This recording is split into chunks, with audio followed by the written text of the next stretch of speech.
And ఇక్కడ India చాలా interesting decisions తీసుకుని దాని గురించి వాటి వీడియో మనం మాట్లాడదాం. ఇదే బ్రిక్స్ సమిట్ లో గానీ ఓవరాల్ కి ట్రంప్ కి ఇండియాకు ఉన్న రిలేషన్ గానీ ఒక గోల్డెన్ ఆపర్చునిటీని ఆయనకే తెలియకుండా ట్రంప్ గారు మనకు ప్లేట్ లో పెట్టి ఇచ్చాడు.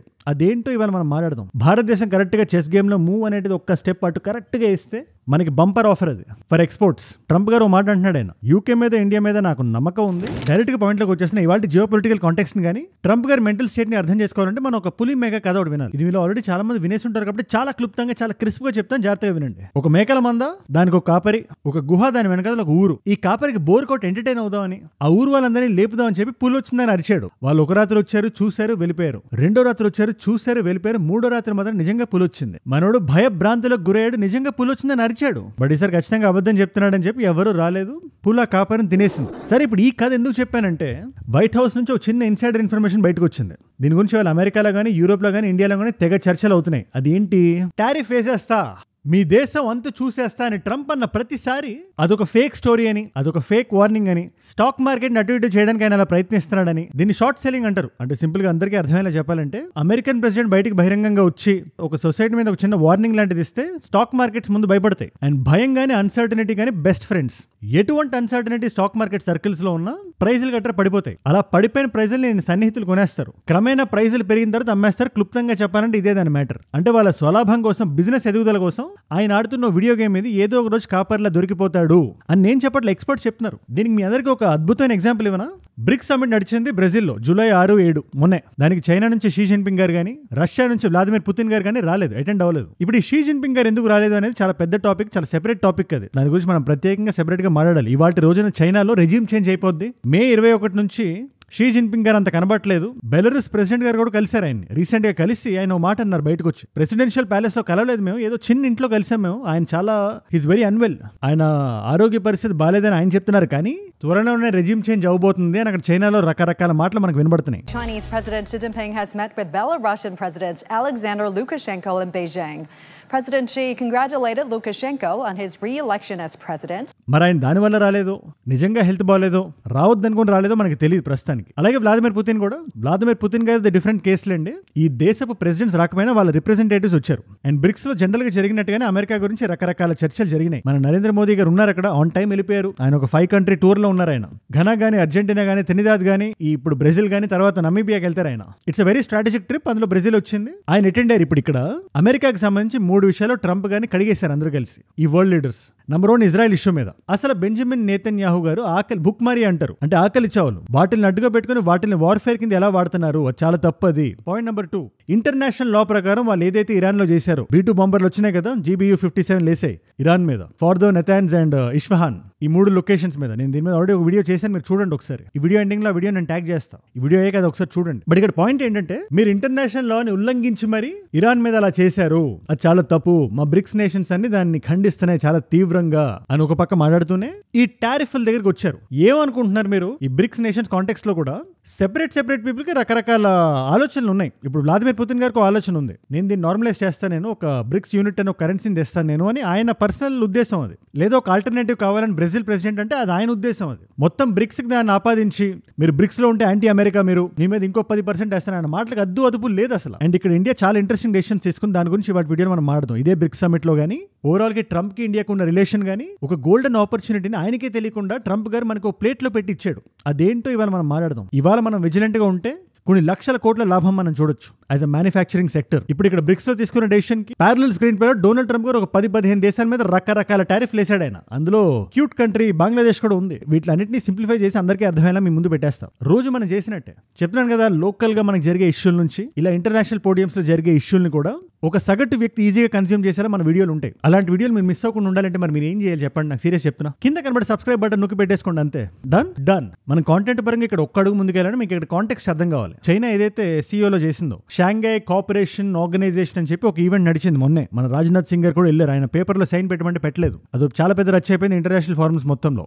అది ఏంటి, మీరు బలూచిస్తాన్, పాకిస్తాన్, ఇది అది అన్ని రాశారు, చాలా అద్భుతంగా రాశారు. కానీ అందులో పెహల్గాం లేదేంటి, అక్షరం ముక్క కూడా లేదు. దాన్ని మేము ఎందుకు సంతకం పెట్టాలి అని దాన్ని ఆయన తీవ్రంగా ఖండించారు. ఇక్కడ పాకిస్తాన్ కి చైనాకి ఉండే బ్యాక్ డోర్ రిలేషన్షిప్ గురించి, అక్రమ సంబంధం గురించి మనందరికీ తెలుసు. దానంతా బట్టబయలు చేసి బహిరంగంగా బయట పెడతారని ఎవరు ఊహించుకోలేదు, ఇంక్లూడింగ్ ఇండియా. సో అక్కడ దాకా వెళ్ళాం మనం. ఆ పేపర్ లో పెహల్గాం ప్రస్తావన లేకపోయేసరికి ఇట్ వాస్ వెరీ అప్సెటింగ్. ఆయన సంతకం పెట్టలేదు, విచ్ ఇస్ రైట్ థింగ్. కానీ ఇవాళ బ్రిక్స్ లో first of all Xi Jinping గారు లేరు, దాన్ని పక్కన పెట్టండి.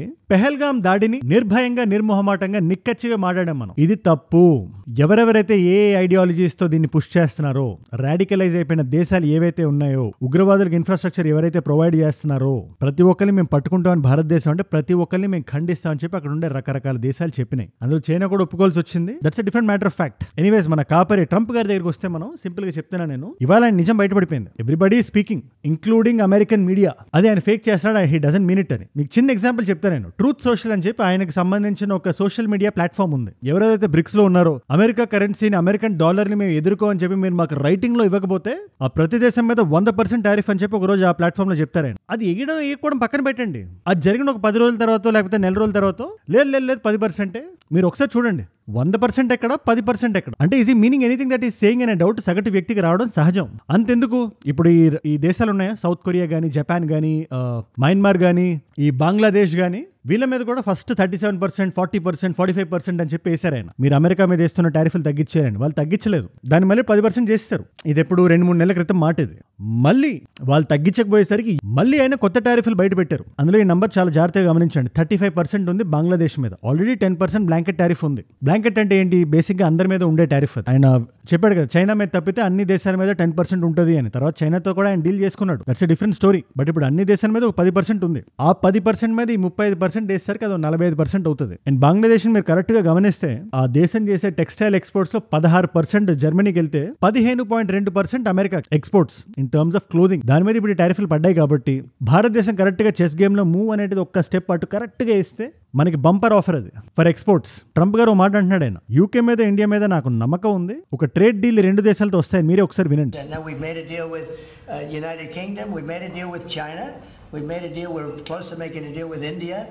Others we met with and we don't think we're going to be able to make a deal, so we just send them a letter. If you want to.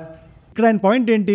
ఇండియాతో నేను deal మాడితే ఆ డీల్కి India ఒప్పుకుంటే ఇప్పటిదాకా ఏదైతే మనం టారిఫ్ ఇండియా మీద వేస్తున్నాం ఆ minimal tariff అలాగే ఉండిపోతుంది, మనం హ్యాపీ వాళ్ళు హ్యాపీ అని ఆయన అనుకుంటున్నారు. ఒక పక్క రాహుల్ గాంధీ గారు కూడా వచ్చి ఇక్కడ ఆయన ఒక మాట అన్నారు. ఆయన మీరు చూడండి, చూస్తూ ఉండండి, నరేంద్ర మోదీ గారు ట్రంప్ గారు ఇచ్చిన ఆఫర్ ని శిరసావహిస్తారు, ఆయన ఒప్పుకుంటారు, దానివల్ల మనకు చాలా నష్టం జరుగుతుంది, మీరు చూడండి అని ఆయన చెప్తున్నారు. ఒక పక్కన ట్రంప్ గారు ఇలా అంటున్నారు.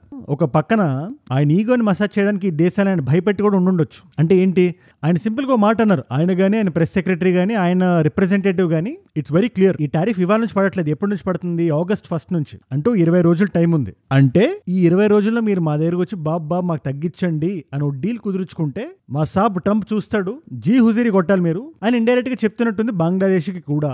ఈ విషయం బంగ్లాదేశ్ గ్రహించి అమెరికాకి వెళ్ళి గులాంగిరి చేస్తే ఖచ్చితంగా ఒప్పుకునే అవకాశం ఉంది. అలా జరిగితే అంత యాజ్ ఇట్ ఈస్ గానే ఉంటది. కానీ నిజంగా టారిఫ్ బంగ్లాదేశ్ మీద పడితే మన ఎక్స్పోర్ట్స్ థ్రైవ్ అవుతాయి, ముఖ్యంగా అమెరికా లాంటి ఒక మార్కెట్ లో. దీని మీద మీ అభిప్రాయం అంటే నాకు కింద కామెంట్స్ లో రాయండి. స్కాట్ బిసెంట్ అని ఆయనే మొత్తం పబ్లిక్ కి చెప్పడం కానీ ఇదంతా డీల్ చేయడం కానీ చేస్తున్న వ్యక్తి ఆయనే. ఆగస్ట్ 1 అని చెప్పిన డెడ్ లైన్, కొత్త డెడ్ లైన్ ఇచ్చిన వ్యక్తి కూడా ఆయనే. ఆల్రెడీ ఏప్రిల్ నుంచి ట్రంప్ గారు చేస్తున్న దండయాత్ర గురించి మనకు తెలుసు. ఆయన ఒక అడుగు ముందుకేస్తాడు, 2 అడుగులు వెనక్కి వస్తాడు. ముఖ్యంగా చైనాకి సంబంధించి ఒక 250% టచ్ అయిన రోజు కూడా ఉంది, ఏప్రిల్ ఎండింగ్ అనుకుంటా, ఏప్రిల్ మిడ్ ఆ టైంలో ఫార్మస్యూటికల్స్ కి చైనాలో. తర్వాత అదంతా తూచని చెప్పి ఒక నంబర్కి వచ్చారు ఆయన. దీని మీద రకరకాల మీమ్స్ కూడా నడిచినాయి అమెరికాలో. Taco, TSEO, Trump always chickens out.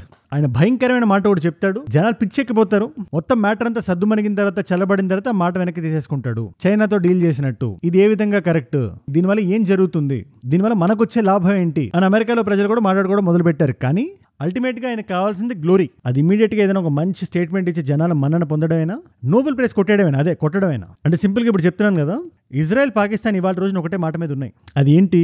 Field marshal Asim Munir గానీ, సెల్ఫ్ గోల్ క్వాజా గానీ ఒకటే మాట అంటున్నారు, ట్రంప్ గారికి నోబెల్ పీస్ ప్రైజ్ రావాలి అని.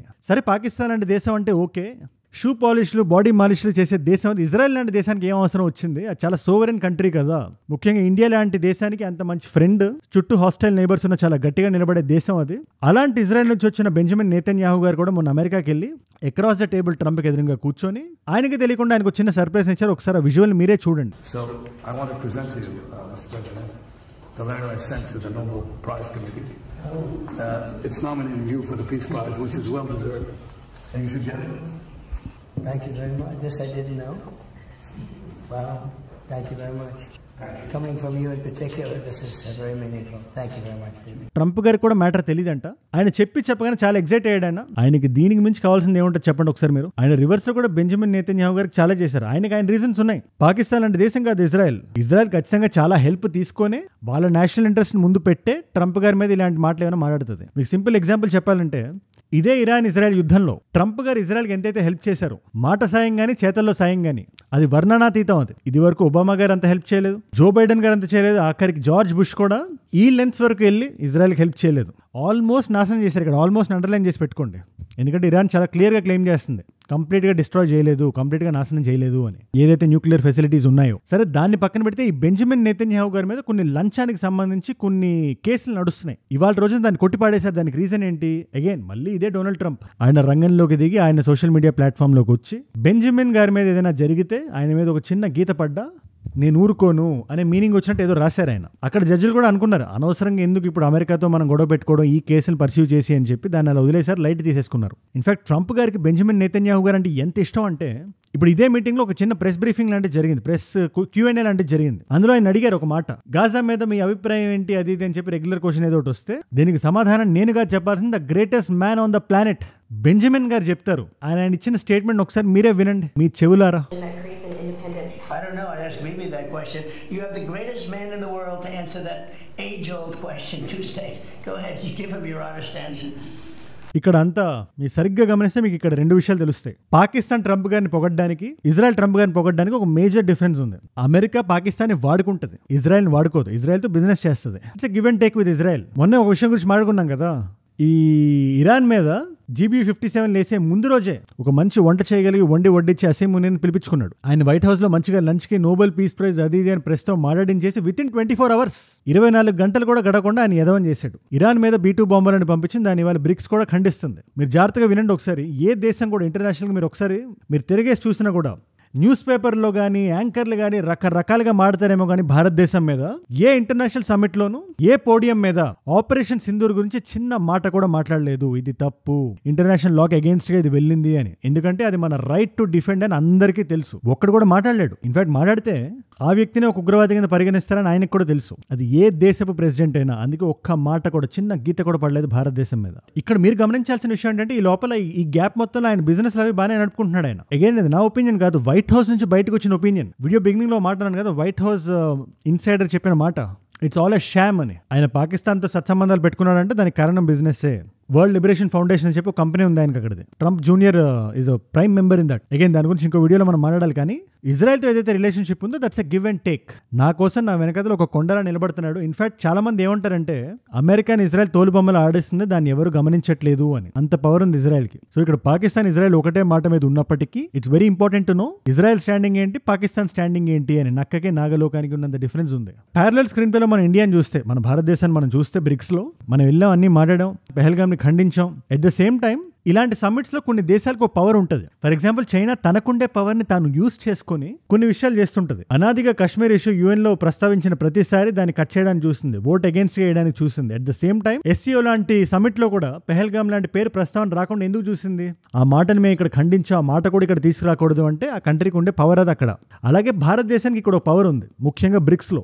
ఇజ్రాయెల్ కి సంబంధించి అందరూ ఖండించారు, ఇజ్రాయెల్ ఇలా చేయడం చాలా తప్పు, వార్ మాంగరింగ్ నడుస్తుంది, మీరు ప్యాలెస్టైన్ లో ఆకలి చావుల్ని ఒక యుద్ధ ఆయుధంలో వాడుతున్నారు మీరు, అది ఎంతవరకు కరెక్ట్, అది చాలా తప్పది అని మాట్లాడితే ఇండియా ఒక మాట కూడా మాట్లాడలేదు. ఇండియా తన పవర్ ని యూజ్ చేసి ఆపొచ్చు దాన్ని, ఆ మాట బయటకు రాకుండా, like how China does for Pakistan. But ఈసారి యుద్ధం ఇజ్రాయెల్ కి ఇరాన్ కి కాబట్టి మనం అటు మాట్లాడలేదు ఇటు మాట్లాడలేదు, సైలెంట్ గా ఉన్నాం. అది ఎంతవరకు కరెక్ట్ అని మీరు అనుకుంటున్నారో నాకు కింద కామెంట్స్ లో ఖచ్చితంగా రాయండి. సరే, మన ఇండియాని పక్కన పెట్టి కాసేపు పాకిస్తాన్ మనం అలా ముందుకు తెస్తే సెల్ఫ్ గోల్ క్వాజా ఉన్నాడు కదా, ఆయన మళ్ళీ ఓ వైవిధ్యభరితమైన స్టేట్మెంట్ ఇచ్చాడు ఆయన. ఈ అబ్రహాం అకార్డ్స్ అని, దీని గురించి మనం ఆల్రెడీ మాట్లాడడం, క్లుప్తంగా చెప్తా. ముఖ్యంగా మిడిల్ ఈస్టర్న్ కంట్రీస్ ఏవైతే ఉన్నాయో ఇజ్రాయెల్ తో సత్సంబంధాలు పెట్టుకోవాలని, వ్యాపార పరంగా రిలేషన్స్ పెట్టుకోవాలి, ఇజ్రాయెల్ ఒక దేశంలో పరిగణించాలి, దాంతో ఫ్రెండ్లీగా ఉండాలి, హాయ్ అంటే హాయ్ అనాలి, చేయి ఇస్తే షేక్ హ్యాండ్ ఇవ్వాలి, లేకపోతే అమెరికా మీ మీద చీవాట్లు వాతలో పెడతాదని చెప్పి అకార్డ్స్ ఇవే. భారత్ లాంటి దేశం కానీ అక్కడ కొన్ని దేశాలు కానీ జాయిన్ అయి ఉన్నాయి. ఇప్పుడు ఇజ్రాయెల్ ఇరాన్ యుద్ధంలో కూడా ఇజ్రాయెల్ ఒక అడుగు ముందుంది కాబట్టి ఇంకా చాలా దేశాలు ఫ్యూచర్ లో కూడా జాయిన్ అవుతాయి ఇదే అబ్రహాం అకార్డ్స్ లో అని అందరూ నమ్ముతున్నారు. అదే ప్రక్రియలో మీ పాకిస్తాన్ కూడా జాయిన్ అవుతుందా అని ఒక రిపోర్టర్ మన సెల్ఫ్ గోల్ని అడిగితే ఆయన ఒకటే మాట అన్నాడు. ఆయన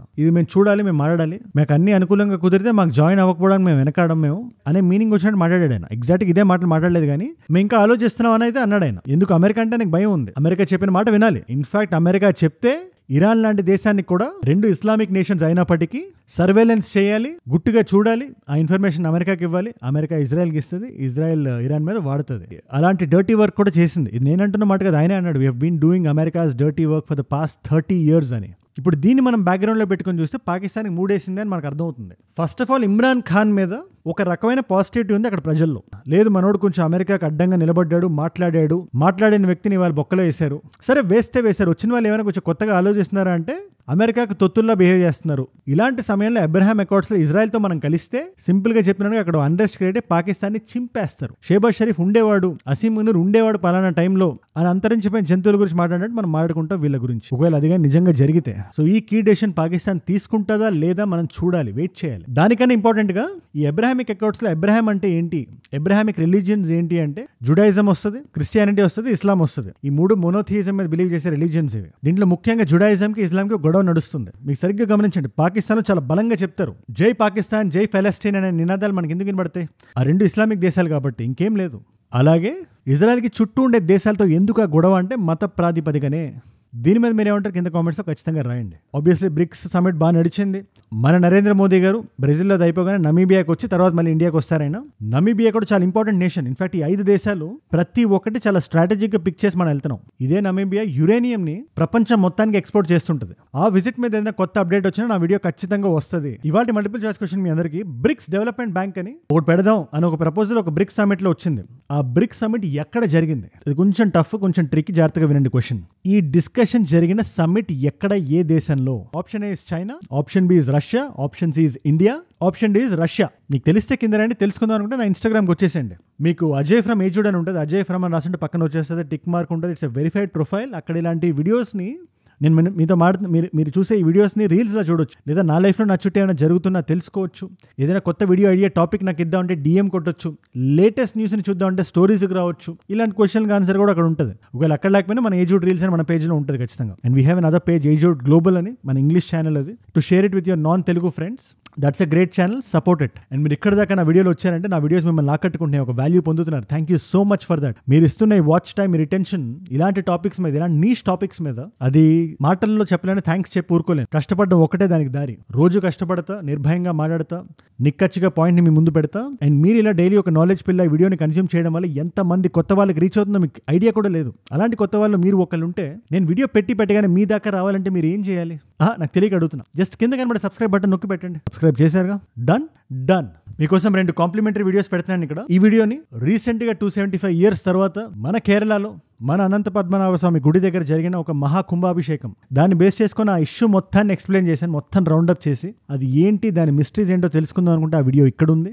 లేదు నేను ఇంకా ఏదైనా జియో పొలిటికల్ గా తెలుసుకోవాలి అనుకుంటే ఇరాన్ మీద US చేసిన ఆపరేషన్ ఏదైతే ఉందో, ఆపరేషన్ మిడ్ నైట్ హ్యామర్, ఈ వీడియోలో కూడా చెప్పాను నేను. అది ఏంటి తెలుసుకుందాం అనుకుంటే వీడియో ఎండింగ్ లో పెడతానండి. ఆ వీడియో ఇదే. మీకు ఏ వీడియో ఇంట్రెస్ట్ ఉంటే ఆ వీడియోని చూడండి. నేను మళ్ళీ మిమ్మల్ని రేపు కలుస్తాను ఇంకో వీడియోతో. మనందరం కలిసి పెరగాలి, కలిసి ఎదగాలి. Let us all grow together. Let us all rise together. Rise above ignorance. Rise above arrogance. Rise above hate. ఏజుడ్ అంటే మనం. జై హింద్, జై భారత్, జై ఆంజనేయ, ఓం నమః శివాయ.